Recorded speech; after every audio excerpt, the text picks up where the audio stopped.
South से शुरू हुआ, कभी साइकिल देना, कभी राशन देना, कभी और चीज़ें देना, वहाँ तक तो ठीक था। लेकिन अब सीधे सीधे कैश ट्रांसफ़र हो रहा है, पैसा खातों में जा रहा है, और वो सब चुनाव के ठीक 1 महीने के 2 महीने में समय में होता है, जो कि लोकतांत्रिक नियमों के विरुद्ध है।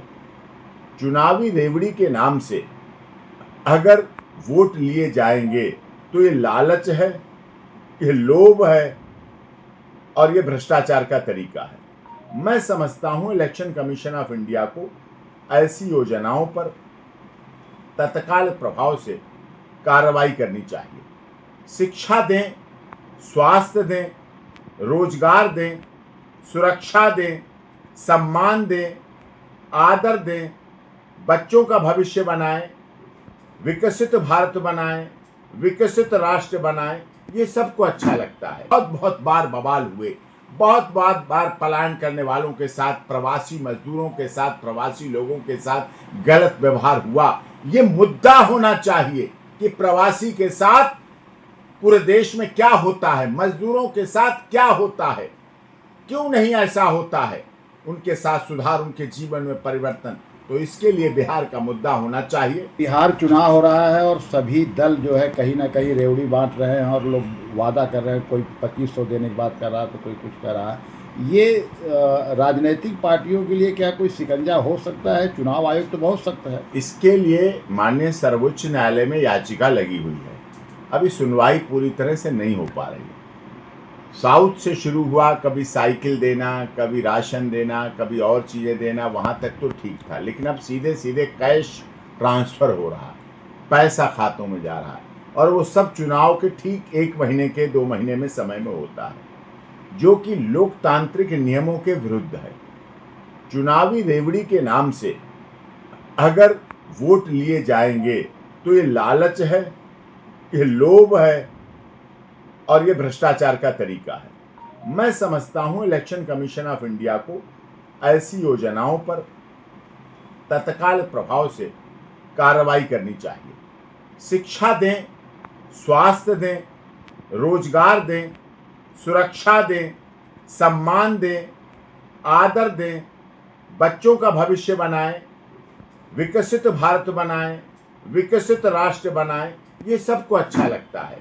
बिहार अपनी पुरानी गरिमा को वापस आए, इसके लिए वहाँ के पलायन रोका जाए, मजदूरों का पलायन, मैन पावर को रोका जाए, वहीं का वहीं। वहाँ गोदाम तो बहुत बहुत बड़े इंडस्ट्रीज के हब बनते हैं, गोदाम, वेयर हाउस, लेकिन इंडस्ट्री नहीं लगती। इसके पीछे क्या है? भय का कारण रहा। यद्यपि कि वर्तमान सरकार नीतीश कुमार जी की भाजपा गठबंधन ने बहुत प्रयास किया सुरक्षा देने का, भय मिटाने का, भूख मिटाने का, भ्रष्टाचार मिटाने का। ये कार्य हुआ है, लेकिन अभी भी बहुत कार्य होना है, और शायद इसीलिए आगे लोग भाजपा गठबंधन सरकार को बनाना चाहते हैं कि और विकसित हो जाए भारत में का बिहार। बिहार का इतिहास लोहा, अब्रक, मैंगनीज, खनिज, तांबा, जस्ता, कॉपर, सोना, चांदी, हीरा, जवाहरात सब वहां भरा पड़ा है। नालंदा विश्वविद्यालय तब का विश्वविद्यालय था जब दुनिया का इकलौता पहला विश्वविद्यालय था, कहीं और नहीं था। न कैम्ब्रिज यूनिवर्सिटी थी, न कैलिफोर्निया यूनिवर्सिटी। नालंदा प्राचीन। डॉक्टर राजेंद्र प्रसाद प्रथम राष्ट्रपति रहे, उनका सपना। राम मनोहर लोहिया, लोकनायक जयप्रकाश नारायण की संपूर्ण क्रांति का नारा, जिसको भारतीय संपूर्ण क्रांतिकारी पार्टी भी चला रही है, डॉक्टर ओम प्रकाश सिंह बाबा साहब का भी उसमें जुड़ान रहा, और उसी नारे के साथ उन्होंने उसको आगे चलाने का काम किया लगातार। तो वो बिहार विकसित भारत है। सिख धर्म का प्रमुख तीर्थ स्थान पटना साहिब, पूरी दुनिया से सिख समाज के लोग आते हैं। छठ पर्व अभी मनाया जाएगा, पूरी दुनिया छठ पर्व अब मनाने लगी है। सूर्य भगवान को डूबते अर्घ देना और उगते अर्घ देना, और रात रात भर पानी में महिलाओं का खड़ा होना, हमारी बहन बेटियों को एक त्याग, तप और तपस्या का बहुत बड़ा बलिदान है, बहुत बड़ा केंद्र है, जिस भावना के तहत बिहार के लोग पूरी दुनिया में अपनी मैन पावर के लिए जाने जाते हैं, अपनी सच्चाई, अपनी ईमानदारी, अपनी कठिन मेहनत के लिए जाने जाते हैं। इसीलिए देश में बहुत अधिक संख्या में IAS IPS पूरे देश को मिलते हैं बिहार से। तो वो बिहार कैसे गलत रास्ते पे जा सकता है?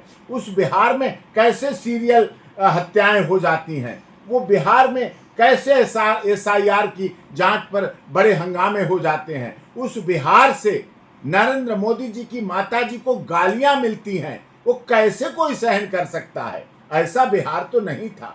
हमारा बिहार तो चंपारण का बिहार था, महात्मा गांधी के आजादी के आंदोलन का बिहार था, लेकिन गर्त में चलता गया कुछ सरकारों की नाकामियों की वजह से।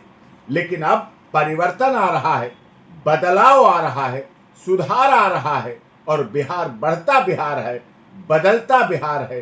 चुनाव की घोषणाएं हो चुकी हैं, नॉमिनेशन हो चुके हैं, आगे भी बढ़ रहे हैं। अच्छे, ईमानदार, स्वच्छ छवि वाले, मेहनत करने वाले, ग्राउंड जीरो से रिपोर्ट जुड़े होने वाले, आम जनमानस के साथ रहने वाले लोगों को यदि समर्थन मिलेगा, उनको वोट मिलेंगे और वो चुनाव जीतकर पटना विधानसभा में पहुंचेंगे, तो निश्चित तौर पर बिहार बदलता बिहार रहेगा। फिर इंडस्ट्रियलिस्ट वहां फैक्ट्रियां लगाएंगे, फिर ट्रेनें भर के बिहार से पंजाब, हरियाणा, हिमाचल, उत्तराखंड और महाराष्ट्र, केरल, कन्याकुमारी जो पलायन करने वालों को गालियां दी जाती हैं, हिंदी बोलने वालों को बोला जाता है महाराष्ट्र में कान के नीचे मारो और वीडियो भी मत बनाओ। बहुत बहुत बार बवाल हुए, बहुत बार पलायन करने वालों के साथ, प्रवासी मजदूरों के साथ, प्रवासी लोगों के साथ गलत व्यवहार हुआ। ये मुद्दा होना चाहिए कि प्रवासी के साथ पूरे देश में क्या होता है, मजदूरों के साथ क्या होता है, क्यों नहीं ऐसा होता है, उनके साथ सुधार, उनके जीवन में परिवर्तन। तो इसके लिए बिहार का मुद्दा होना चाहिए। और मैं दीपावली की बधाई के साथ साथ छठ की भी बधाई देता हूँ, भैया दूज की भी बधाई देता हूँ। बिहार के लोग बहुत कर्मठ हैं, बहुत हमने बिहार के केस लड़े, चाहे आनंद मोहन सिंह का हो, चाहे ब्रजभूषण शरण सिंह से बिहार के बहुत लोग जुड़े हुए हैं, आरती यादव अररिया, छोटू यादव की प्रेम लव सीमा, सचिन मीना से भी पहले की लव स्टोरी आरती यादव अररिया, छोटू यादव की कहानी थी, वो भी हमने लड़ा। और भी बिहार के नौकरी से संबंधित, शिक्षा से संबंधित, नर्सिंग से संबंधित बड़े बड़े मामले लड़े। तो हमारे लोग बहुत प्यार करते हैं हमें, बिहार में जानते हैं, समझते हैं। और मैं चाहता हूं बिहार के लोग एक अच्छी सरकार बनाएं, एक ईमानदार सरकार बनाएं, भ्रष्टाचार मुक्त सरकार बनाएं, भय मुक्त बिहार को देने वाली, भूख मुक्त बिहार को देने वाली सरकार बनाएं, जिससे बिहार मुख्य धारा में जुड़कर हमारे देश के लोगों के लिए पुराना बिहार बन के सबके लिए काम आ सके। बहुत बहुत धन्यवाद।